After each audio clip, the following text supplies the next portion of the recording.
This is the beginner's guide to Adobe Spark, and you can use Adobe Spark to create all sorts of interesting creative projects. First, you would just go to spark.adobe.com. There are also mobile apps for Adobe Spark's tools, but in this video we'll focus just on the web-based apps. Once you get to spark.adobe.com, you can see in the upper right corner we have some ways to get access to Adobe Spark. One is to click here to log in to an Adobe Creative Cloud account. You can see here at the top of the screen that I do have an Adobe Creative Cloud account. So you could sign in that way and gain full access to Adobe Spark with all of the premium resources and tools, but that does cost money unless you're at a school or a district or work for an organization that provides Adobe Creative Cloud to you. Another option is just to click Start Now and to either sign in to a pre-existing account. I can do that here with Login with Adobe ID, or I could sign in to Adobe Spark using a Google account or an Apple account or one of these other options. So here I am on the Adobe Spark homepage, and with their latest update, it can be a little confusing to know what to do. It's got a welcome message for me here. It wants me to tell my story with Spark, and then it's got a whole bunch of things that I could create. I could create a slideshow, a presentation, a photo collage, a Facebook post, Instagram post. Well, I don't know if I want to create these yet. It's just a little confusing to me. As I browse down the page, there is a list here of projects I've built in the past. There are some templates that I can just customize. So for me, in this case, I would like to simply go here to create a project. I want to create a project from scratch. So I click there, and again, it gives me a list of all these different things I can make. If I click here at the very bottom where it says View All, it gives me a nice way to think about this. Adobe Spark helps us to create things like graphics, web pages, and videos. And each of these tabs represents one of the tools in the Adobe Spark suite of tools that you can use in your account. You can build graphics using a tool called Adobe Spark Post. You can create web pages using a tool called Adobe Spark Page. And you can create videos using a tool called Adobe Spark Video. So let's say I want to create a web page using Adobe Spark. I could do it this way. I could choose one of these styles of web pages or reasons to create a web page. I could champion a cause, promote a brand. I could teach and study. But you can also get to the same end result just by clicking here on the plus sign and choosing web page. So I'll do that, and it takes me to the Adobe Spark Page Builder. And here it's as simple as it can be to create a web page. All I have to do is click to add a title to get started. I'm going to call this All About Chile, the country of Chile. I could add a subtitle, something like that.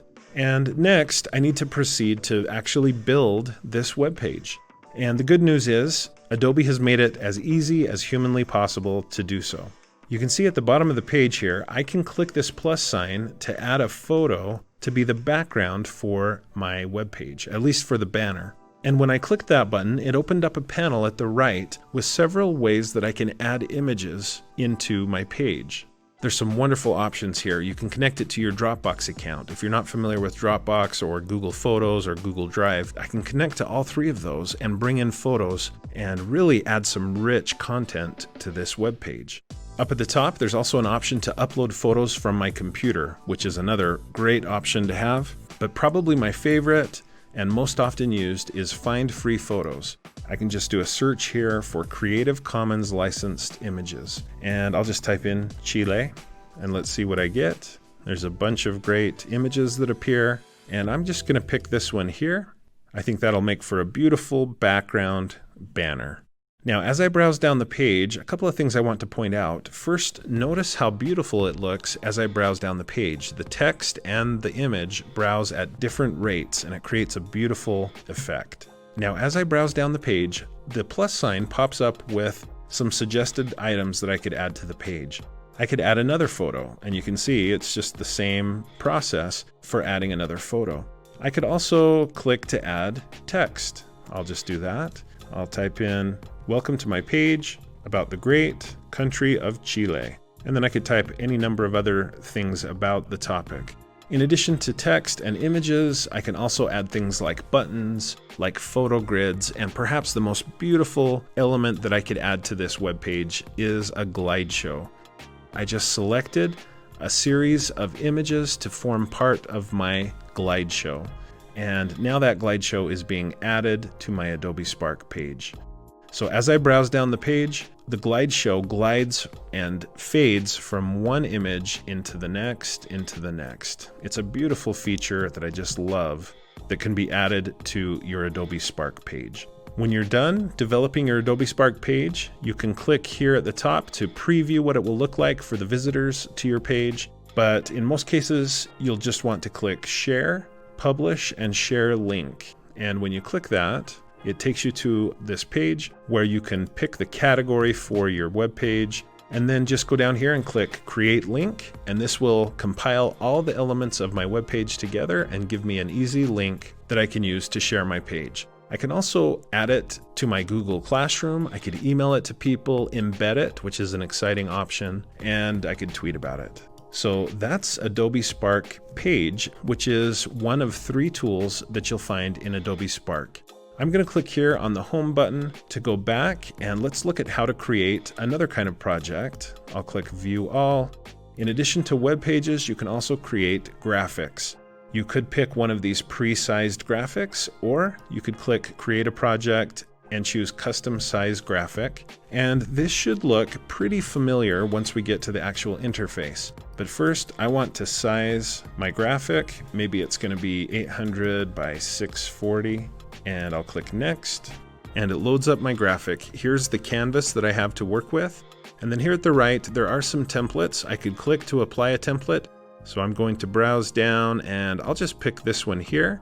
I'll click Create. Now by doing so, it changed the dimensions of my project. So that is the consequence of choosing a template. If you pick a template, it pretty much overrides any other options you've made so far as dimensions or fonts and things like that. Now the focus of Adobe Spark Post is creating still images or graphics, and that's what this is. You can use it to create web memes or posters or whatever you want to do. Now I want mine to be about Chile, and so I'm going to change the text here, and I'll change it from "We are open" to "Chile's Easter Island." I'll click Done, and then I will click on the image and then go here to the upper right, and I want to add a new image. So I'll click Photo. This should look very familiar. And again, I'll find free photos. This time I'll type Easter Island, which is part of Chile, and then I'll click on the image that I want to use.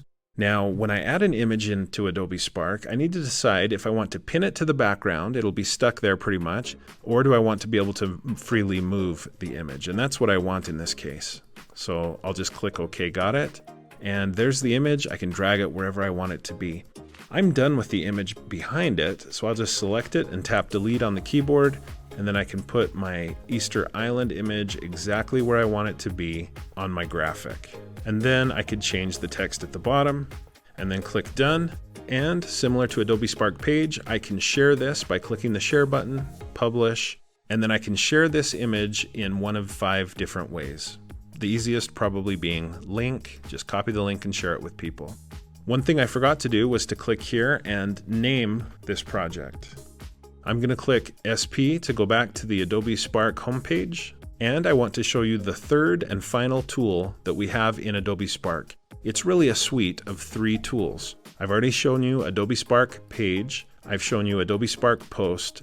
Now let's look at Adobe Spark Video. When I click there, it shows me some examples and some types of videos I can create using Adobe Spark Video. I could make a slideshow type video, a teaser video. I could make an explainer video, a lesson plan video. But honestly, these are all pretty much the same kind of thing. They're all just videos or narrated slideshows. And that's really the way I think of Adobe Spark Video. It's a way to create narrated slideshows. So I could select any of these to get started building my slideshow, but I could also just go up here, create a project, and choose Video. And the first thing I need to do with Adobe Spark Video is name my project. So I'll call this Santiago, Chile. And I'll click Next. And at this point, it brings up a series of templates that I can choose from. And these templates, think of these as being your purpose. What is my purpose for creating an Adobe Spark video? Is it to promote an idea? Is it to tell what happened? Or is it to do one of these other things? And you can see that many of these are academic focused. In my case, where I'm going to teach about Chile, I think I'll choose this one here, teach a lesson. So I'll click pick this one, and it loads up the Adobe Spark video interface that I can use to build my video. I do get some tips that pop up, but I'll just X out of that. At this point, look at the bottom of the screen. I'm given a list of prompts, and these prompts will vary depending on the theme that you chose. And each of these prompts goes with a slide. So there's slide 1, here's slide 2, and right now they all look the same pretty much, but the prompts are different down here below. Now you can also add additional slides at any time. So I want this to be slide 1, and I dragged it to where I wanted it to be. And I'll just make this the title slide, and I'll just put my title again, Santiago, Chile. So that's what my slide will look like, but remember, these are narrated slideshows. To narrate, all I have to do is click and hold this button and then speak. The first time I do that, look what happens. I get a pop-up asking for permission to use my microphone. And this is required if you want to be able to record your voice in Adobe Spark Video. So I'll click allow, and then I'll click the button and hold it again. This video is all about Santiago, Chile. And then I released the mouse button. Now it's a good idea to give yourself a second of extra time at the beginning of the recording and also at the end. Otherwise you might accidentally cut off your voice a little bit. Now I can press the play button to preview what it sounds like. This is all about Santiago, Chile. All right, I think that looks good and it sounds fine. So I'm happy with my title slide. Let's move on to an overview. And here, I could again type some text if I want to, or instead I could have added an image. Now, if you notice here at the right, I have some tools. I have 4 tabs with tools, and one of those is layout. It is possible to do a split screen with text on one side, images on the other. So here I could click photo, and this should look familiar to you. I can upload photos, I can find free photos, and I just typed in Santiago, Chile, and I'll bring in a few images, or maybe just one in this case. It is possible to swap the two, as you can see here. So I would continue to develop this presentation by adding text, adding pictures, and adding my voice. When I'm done, I can go up to the top and download this as a real video that can be edited and used like any MP4 video. There's also options to share it with others. You would just click publish. If you're a teacher, you might want to encourage students to turn off their name for privacy reasons, and then just click create link. And it generates a link with all of the elements that you used in the video. It compiles them all together and gives you a link that you can use to share your project. There it is. You can also share it in these ways. I'm going to X out of it though and click to go back to the home page. I just want you to see that the projects that I just started are listed here in my recent projects on my home page, and I can get back in and edit any of them in the future just by putting my mouse on it and clicking Edit Project.